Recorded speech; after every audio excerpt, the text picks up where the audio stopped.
Almost every trade requires a certification to perform, but the work to get them can be a journey of its own. And then what's worse is some people tend to hoard all the work once they're qualified. This is Koala-fications.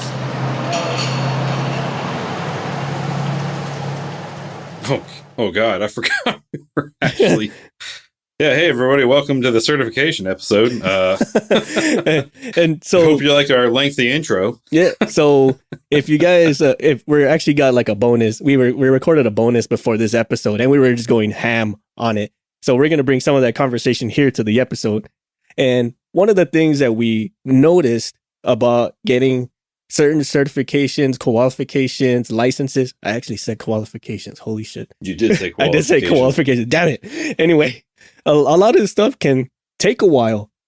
Like, I mean, for FAA, that's its own thing. But for some guys, like say at EASA or CASA or any other non-FAA but semi-related fields of licensing, they take a while. Like say, for instance, EASA, there's like so many different certifications. Like you can only do certain things. And if you were to tally up all of those, it'll take you about 16 years just to get this stuff. Like, who's going to be in school for 16 years just to do a job? And by the time you got to that 16th year, you'd forgot what certs you learned in the first 5. Yeah, it's like the world's longest side quest. You know what I mean? Like, where's the main, at this point, like, what's the main story? I don't remember what it was. Who am I fighting? Oh my God. Anybody out there play Skyrim at all in their time? Right. Well, I have. And let me tell you, I started off with good intentions on the main story, and I haven't played that game in 4 years, and I don't think I ever made it back to the main story. I got side quest to side quest to side quest. Right? Yeah. That's what that certification for EASA is like, I guess is what I'm getting to. Right. I think that's why they named it Skyrim, because they molded it off of aviation training, because it can just take fucking forever and you don't remember why you did it. Oh, Jesus Christ. Right. But what I've noticed too about some of these licenses, certs, and qualifications, qualifications, not qualifications, is they're sometimes they're hard to find, or like they get full up real fast. Yeah, like only certain schools give it, or only certain companies give it, or there's a limited number of seats, and you got to have like some good ass endorsements from whoever your home company is to put you there. So like. Yeah, it depends on the size of the business you work for, right? If you're working for a big corporation, whoever's doing the training is going to obviously offer more seats to that business because they know they got more money, versus those who work at a smaller mom and pop shop. You're going to be put on the back burner until you're in one of the, what they call like and again, any veterans out there, Space A, you're in a Space A seat. Yeah, if there's somebody who doesn't show up in the flight, we'll throw you in on that one. Okay. Yeah. And then that Space A, that can flux. So like, okay, cool, we got Space A. And as soon as you get there, oh, well, this person had priority seating. So sorry. But you already went through the motions of getting there. I'm like, fuck. Yeah, that's exactly it, man. Yeah. And then say you get the cert you did all the work, you did all the trouble, you went through all the mess of getting the cert. And then you find some other individuals who are certified in that same amount of work or capability, and they do nothing else other than what that is. An example I'm gonna throw out there is like, say, like weight and balance. Mm-hmm. Weight and balance is like its own licensing and stuff, because you got to factor in a whole lot of math. And to be honest, like nowadays it's all computerized because I fucking suck at math. But anyway, when you do weight and balance for a plane or any type of vehicle, you would find those individuals that's all they fucking do. That's all they want to do, and that's all they'll ever want to do, because it's fucking easy. A, it's easy, and then two, like, it happens so few and far in between, especially if it's like a base way, that you would never see these guys, like next to never, or you just see them fucking off. They're still registered A&Ps. But let's say you're shorthanded, it's a really busy day, and you always go to them. I'm thinking of a time in my past. You go to them, hey, can you guys give us a hand today? We need some. Oh no, we got important things to do. What is it important you got to do? We haven't had a way in the last 2 weeks, and there ain't one scheduled out for the next 2 weeks. Can you come out and give us a hand? No, doing an important way. They just want to sit there in the office. Well, I'm the weight and balance person. You're not. I am. There's important things to do. Yeah, exactly Oh, that. excuse me. Right. Excuse me. Right. But again, you'll never see these guys go anywhere outside of what they want to do. Or another example, this actually came from a listener where from Australia. They kind of separate their licensing similar to EASA. This was actually I can actually probably touch base with Hot Wings Georgia about this one. But like they'll have like different licensing for piston engines and turbine engines. And they would hoard each other's work. Like piston guys would stick with pistons, and even if like turbine dudes had like piston certified individuals there, they're like, oh no, this is us, this is our thing. Like we're pistons for life kind of thing, or vice versa. Turbine piston guys will be certified to do turbine stuff, but then none of the turbine dudes want to share the work or kind of share the experience. So yeah, you're certified, but you haven't had any real wrench time on it. So now you're kind of just like, well, fuck, I guess I'm forever pistons, or vice versa. Yeah, or certain people get certified, right? They go to the headquarters of whatever engine manufacturer, airframe manufacturer, and they get type rated, right? Yes. Type rated, they're considered airframe specific, engine specific master craftsmen, whatever you want to call. To the point to where they are now they're so knowledgeable in that particular unit that they can also train. So companies will send individuals, 2 people to the school, and then okay, we'll spend the money, send 2 people, and they come back and they'll train the rest of the crew. But then those people come back, and like you were saying about hoarding, they don't train anybody. They just like, nope, this is my niche now. This is how I prove that I'm valuable. I got this schooling, and nobody else is going to know what I know, so I can keep a leg over somebody. Yeah. And then now that you mention that, I've seen those individuals where like, this is my niche, this is all I'm going to do, and this is all I'm ever going to do. They tend to think that that's like their chip in the world. Like that's their one betting chip. Like this all actions that funnel to that particular topic goes through me. Like there's nothing else. I'm the one who's going to push the button on this. So they feel kind of high and mighty about it. And I've seen this on every line of the spectrum, both from individual workers to top line management. And you can kind of see it in their face, like, I mean, cool that you're in charge of this, man, but I mean, you can't do nothing else. So I don't see how you have even the room to talk shit to me. Right. Like I'm not as expert level as you, but I have a broad or a more diverse array of experiences than you do. Versus you're just a master of one thing, where I'm good at a lot of things. So yeah, and you were supposed to train me up to your level, but I guess that's not happening now. Yeah. And then this is kind of carry over from our bonus that we were talking about, is where you get individuals who are very certification or licensing saturated, whereby like they have like a fuckload of certs, licenses, whatever, and they got really no experience to show for it. It's kind of like they just spent like their whole life in school and did nothing else. Yeah. Well, and I know we had talked about this prior to the recording, but I'll bring it up now, right? So, a friend of mine started a new job and is working in this hangar, and there's an individual there who is supposedly, they're the lead, they're a crew chief on these 2 different airframes. And on the one particular airframe, which is this airframe is a one-off aircraft, one of its kind, only one in the world that exists like it. And they sent the crew chief of this individual, to the country where this thing was manufactured. And they spent, I don't know, probably a month or more up there or something. I can't remember what the time frame was. It was a while, getting type rated on the airframe, everything that had to do with that specific aircraft. So they are now a master of that airframe, just as the manufacturers would be, right? They know in-depth manufacturer knowledge. The manufacturer, now they train them, trust them with the blueprints, and now this individual has access to the blueprints, access to, more in-depth troubleshooting manuals, all this kind of stuff. And the same individual came back and was kind of bragging about, haha, I'm this and that, I got this leg up on you guys.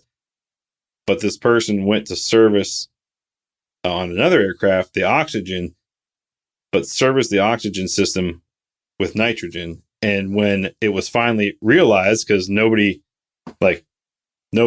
it was going to, I don't remember what happened, where another mechanic was like looking at, here's what it was. Another mechanic was walking through the hangars and just happened to look over in the area where the nitrogen O2 bottles are stored. And they look over there and like, something looks off, right? Because we all know that the gauges and the regulators and all that for O2 and nitrogen, they're different sizes, different colors, whatever you want to say. Right. And it's like, that's weird. Let me walk over there and check that out. And they're like, why is the O2 on the nitrogen? And why is that? They're two different fittings, two different thread pitches. But you could see where somebody had found a whole bunch of unions and fittings to make them work from one bottle to the next. But then they went, what the? How in the? And we only have one aircraft in here that gets serviced with O2. Oh my God. So they go over and check that system. Sure enough, they figured out that this person who was supposedly an expert had serviced the O2 system with nitrogen. Jesus Christ. Like, holy shit. Like, and then when approached about it, the person was like, well, error is error, right? How are you? No. First of all, no. Like, how are you? I can't believe they sent you to the school, sent you and got you all these certifications, got you the stuff. Error is error? Are you kidding me? Like, people could have died. Yeah, we're not talking about like mixing up like the air cart for a freaking tire. We're talking about stuff that people breathe into their lungs. Yeah, now, we're not talking about mixing 10W30 and 5W40 oil in your 95 Civic, right? We're talking about what a human being is going to ingest into their body at altitude.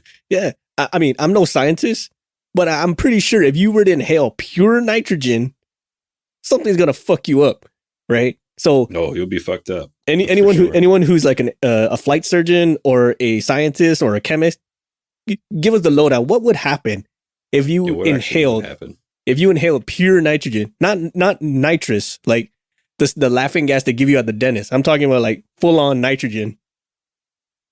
Holy shit. Yeah, like so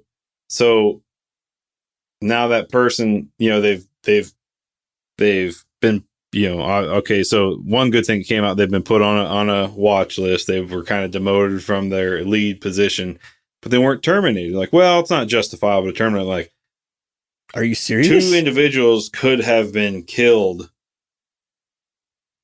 on this aircraft. Like, that's not justifiable reason. Yeah, at minimum 2. Now imagine that they were carrying people in there and they had to put on their mask. The whole wad would have freaking took a dive. Yeah. And then it almost wants to go, you almost want to go back and say, do an investigation of who bought off on your time to get your certifications, the schooling, right, that you went to. Mm-hmm. Because if you don't know the difference between nitrogen and O2, that's a massive red flag. So, like, there's a whole investigation that really should happen, right? Yeah. And it's not, but it should happen. But so back to what we're getting to, certifications, just because you got them or an individual has it doesn't mean it's worth a damn at all. Yeah. And on that individual. And I think this is where the argument comes, where they talk about how A&P certified mechanics are not skilled labor. And I think that's the argument they're going with, is because, yeah, you're certified, but you don't know what the fuck you're doing on the individual plane that you're working on, which I can kind of sort of side with them on that point because of the examples we're making here. But the same token, like, I know the difference between air and pure nitrogen and pure carbon monoxide. And I know the difference between composite with metal. So, I mean, I can see your argument point, but I can also argue that I'm skilled enough to know how to fix a plane. But when you have individuals like that who just blatantly say fuck the rules, that kind of gives everyone else that bad rap where, like, okay, this is exactly why you're considered non-skilled laborers, because of bullshit like that. And that's what really hurts us in the long run, is because you guys are supposedly trained to do this shit and you make dumbass mistakes like this. blatantly. Like you straight up just didn't know, or you just thought it wasn't important enough, and you could potentially could have killed somebody. Yeah, like the length that that individual had to go through just to be able to swap the regulators from bottle to bottle. Enough in and of itself, enough most would make most people go, this shouldn't be this hard to service the O2 system. Yeah. Like I shouldn't have to jerry rig something together to service the O2 system, and would make them stop and think, maybe let me go ask a question real quick. Mm-hmm. You know, but nope, it could have killed people, and it cost. It was in the six figures of repair, just for purging the system, for replacing components, because I think something got over pressurized as well. Right. Yeah, just it's insanity. Right. And I know, in continuing on with shady side of certifications, I know here in the U.S. and I'm not sure if in Australia, Hot Wings, maybe you can elaborate, or any of our EASA friends, or any other listeners, any other where in the world, and whatever your aviation regulations fall under, whatever entity that is. But there's a problem in some of these companies where they hire, because it's part of its manufacturing, right? So they hire non-rated or non-certified maintainers to work on these aircraft or do certain aspects of working on the aircraft. But then those individuals, after being there, like, well, I make less than the certified guys because they have their certification. Well, I want that too. Okay, we'll sign up for the school like they did, or some of them had years in service from the military, so they had the hours that could be bought off by an A&P to go and they can go test out.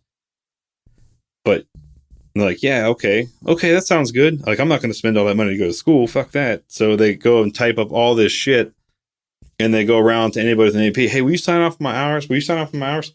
Homie, you're 22 years old, and if I'm adding all this up, you have like several thousand hours worth of experience in engines alone, on turbine engines alone. And I know for a fact that this is your first job. You've told me so yourself, and we don't have turbine engines here. Yeah. Like, what? Where are you getting your experience from? But a big problem here in the U.S. is a lot of people are going around. They'll create the OJT sheets, and they'll sign them off, and they'll try to go test out. I'm like, well, good luck on the test, man. You haven't done anything to prepare. You don't know what this is. Like, you're just wasting your time. Just try to do it the right way. Gain the experience or go to school. Right. They don't want to do it. Nobody wants to spend the time or the money, so they try to cheat their way through it. And they even come to me. Some of them are like, hey, can you sign my OJT form? I'm like, hell no. I was like, that's my ass on the line at that point. You fuck up, they're going to go and they're going to come back and look and say, who did you all sucked ass taking this test? Who all bought off your OJT? Oh, MVP did? Now let's go with the FAA and investigate this MVP fella and figure out why all these individuals suck ass so much. Oh, you've been cheating the system, MVP? Boom. There goes my license. Now I'm out of work. You know what I mean? Yeah. It snowballs. That's how it should be, though. That's how it should be in these cases. But in the case of, like, recently a mutual friend of yours and mine, I bought off on their OJT, but that same individual had more than a decade of aviation experience within the Marine Corps, had worked with you, and you could vouch for them too. Mm-hmm, mm-hmm. And I had worked with an individual for at least, I think it was at least 3 years, 2 to 3 years. So I felt more than comfortable with signing off that individual's OJTs, because I knew they were good at what they were doing. I knew they were worthwhile. I knew this and that, and they're trying to better themselves. I got no problem with that at all day long. I'll help out where I can there. That's these other guys that are trying to cheat their way through it. All right. You know, it's like, come on. That's, again, like what you said about being unskilled labor. Come on, everybody. You want us to become skilled labor and increase our pay wages and rates? Like, stop being jackasses. Yeah. And then I like to go back a little bit to the schooling, right? It's like either do the OJT or go to school. We kind of talked about this a wee bit in our bonus, when there's only so many seats again with the schools. So they'll send like a lot of these individuals who just that's all they do is just stick around and go to school and get the certs. And then when you have other individuals that need it, that have the experience, that just need that extra leg up to get to a position of influence, but no, they're going to send the new guy because he's young and or smart. just to even get a job, right? Just to even apply for a job, they might need it. Mm-hmm. They've got the experience, just not the cert. And as you know, coming out of the military, there's a lot of individuals like that. Yeah. Hey, they've got the time and experience. They just need that number. They just need that card that says, "I know what I'm doing." Yep. All right. And so like they send these guys over. I'm like, what the fuck, man? I need to go there too. Like, yeah, well, but this person is young and impressionable and they're really good at greasing my ego. So off they go, and you just got to wait for the next seat. And some of these guys, I mean, you listener, tell us how accurate I am. But some of you probably been waiting on these seats for forever, and it's all just getting blown off because someone came in with the right mouth, with the right attitude, with the right way of greasing the ego, and then they get the hot seat versus you, where you've been vying for it, waiting for it, and you just needed that check in the box to kind of complete the circuit, and you're just getting pushed off to the side because reason X or whatever. Right. And then vice versa to all of this is you would have some individuals who would just drag their fucking feet on getting certified on certain things, right? I see a common problem with commercial airliners where everyone and their mother is engine run qualified, loves to be engine run. They love to freaking hit that max rev on that engine, but they'll take their sweet ass time to get like taxi qual, right? Because they don't want to be on the radio with ATC or whoever's controlling the airfield. It's like, what's so fucking hard about learning how to talk on the damn radio? You guys do it all the time. You're on the fucking phone. What's so hard about doing it on the radio? Right. Because it's not fun. That's why. Or another one is tank diving. Yeah. You know, so for those who don't know, in order for you to dive into a fuel tank of an airplane, there's a slew of qualifications you need to have, like confined space certified. You got to be rated on like 4 different respirators. Yeah. I think there's like 4 different respirators you got to be. Yep. I think you're right. So like there's 4 respirators, and I think depending on the size or how in depth it goes, you got to be scuba qualified. I know, stupid, right? Scuba qualified for a fucking fuel tank. But anyway, you have to get certified for all these. And typically there's a class where you can get all of them in one shot. But then again, you would have those individuals who don't want to be tank divers. They'll go to one class just for one respirator rate and then leave. And then they'll try to schedule it out another couple of days, couple of weeks, couple of months, whatever, to get the next one. And then so on and so forth. So imagine like dragging this shit out for 4 to 5 different certs or licenses just to prolong the inevitable of you having to dive that tank. And so like, and I think they do this on purpose, because diving a tank fucking sucks. I'm gonna tell every one of you now, it fucking blows. And so once you're in one, it's kind of one of those like, man, I don't want to fucking do this. I hate being the only one that does this. But since you're the only one certified to do it, you're the one who gets to don the suit and jump into the tank. And everyone else sees you doing it like, yeah, fuck that. I'm not going to do that shit. You get some real turds in your shop that just like, man, F this. I have it good. I have it pretty well off. Why would I induce more work for myself or be as miserable as that person by getting certified? And for the rest of us who just get milked out for all the freaking jobs, like, come the fuck on, guys, man. Somebody, please just be certified so I can go home 1 week and not fucking reek of fuel and resin. Yeah, so I can just have one day. I'm not even looking for a whole week. I can just have one day where I ain't got to step foot in that tank. Yeah. As a matter of fact, a lot of listeners would tell me this, and they just raged about it. Like, fuck yeah, I hate those motherfuckers. Tell me how you really feel, especially with the radio. I mean, it's true though, because there's individuals like, hey, who all do we have to do this? And in one person, 2 people raise their hands. Cool, you guys are on this thing, and then that's like what you're stuck doing for that whole mod phase or whatever the case or whatever work you're doing. But it's not fair, right? You just like, it's not fair to me. Like, why am I being punished with stuck in that tank every day? Because I'm the only who stepped up and ensured that their training was up to date and up to speed. Why aren't we asking the question is, when only 2 people raise their hand, why didn't the supervisor go, only two of you? What the? Who the rest of you been doing? You know what I mean? Mm-hmm. And then rectifying that situation. But all management sees some, and oftentimes like, oh, I got the bodies that I need, and they can go do it. Right. And then I've also seen this. I think we talked about this too, where those same individuals who drag their feet, they'll be the first ones to say like, "Yo, where's my promotion at?" Like, excuse me?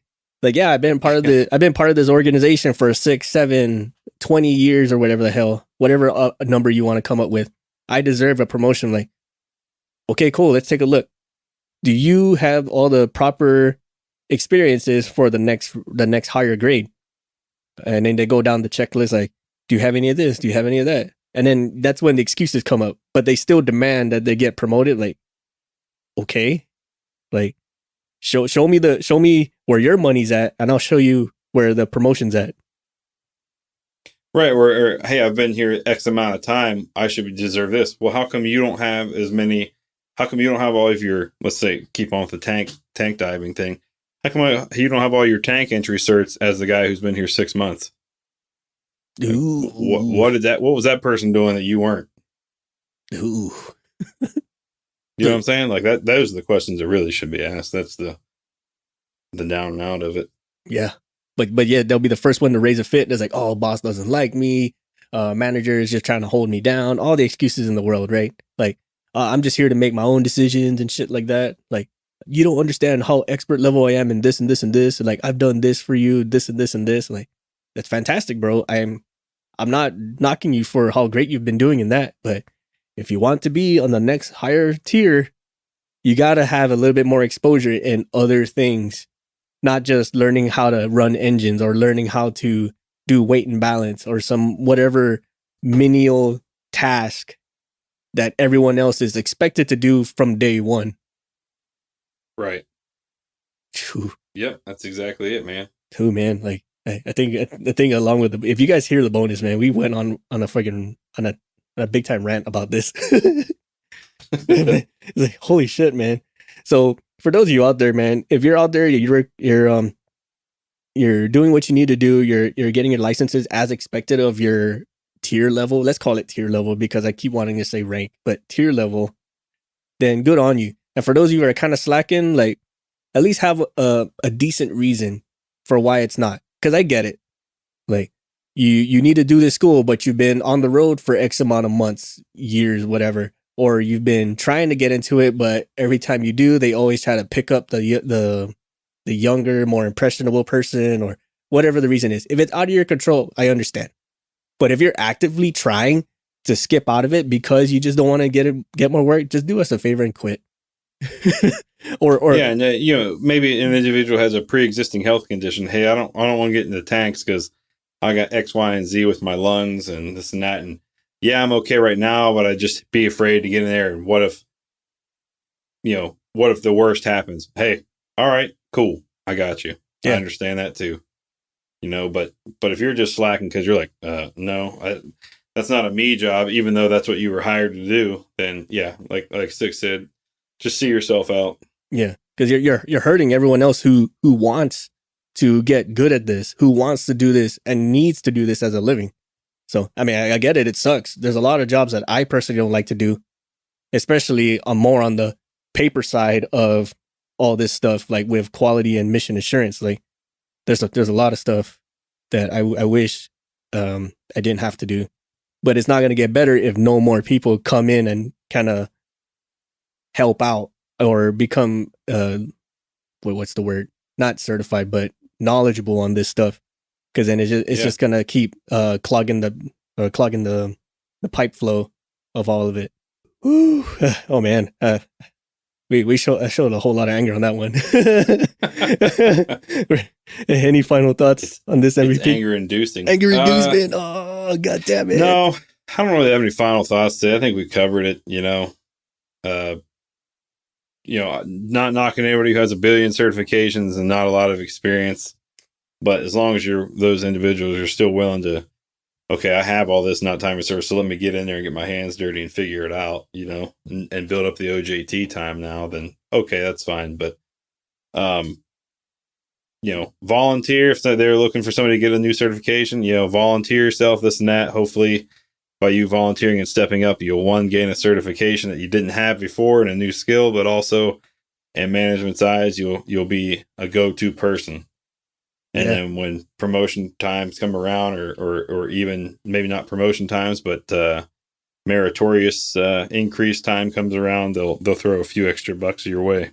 Yeah, most def. And again, this is all to better yourself, right? I get it. Like with the schooling, it's one way to better yourself, but having just the license or just the cert or just the schooling is not going to mean much if you don't have any hands-on time with what you learned, because then it's just worthless. It's not doing anything. You're just drinking the soup with nothing in it. No worries. Thanks for listening, everybody. Appreciate you chiming in. If you got anything else to add or comment, hit us up in the social medias. Until the next episode. Most def, like social medias, send us direct emails. If you got stories, examples of stuff that we just said, please send it our way. Or if you have topics that you like to talk about, or you'd like us to talk about, send us our way again. We're more than willing to put all that through and incorporate that into an episode. On that note, thanks everybody. We'd like to take this time to thank our patrons for supporting our show and allowing us to continue to make episodes, maintain our gear, and create merch for all of our listeners, with special thanks to Erica Lamont, Chris Hawkins, Ryan Freshour, Dan Schubert, Jenny Dignan, and the ladies of the Dick Talk and Mimosas podcast. Thank you all so much for your support and patronage. Visit our shop at cancelformaintenance.com and grab some swag to show off both your support for us and your prowess as an aircraft technician. If you have ideas for the show or you'd like to be a guest on the show, visit our contact us section and send us a line. We will do what we can to get your ideas or yourself on the show. You can also follow us on social media, such as on Facebook at Cancel for Maintenance, Instagram at Canx, that's CANX for Maintenance Podcast, or on Twitter at CXMX Podcast. Check out some of our affiliates like Rockwell Time, where they make both rugged and classy watches to fit your lifestyle. Use the code CX4MX and save 10% off your purchase. Support us on Patreon. Our patrons get exclusive perks such as access to our Discord, discounts and early access to merch, special patron-only episodes, and so much more. Thank you again so much for listening, and we'll see you next time.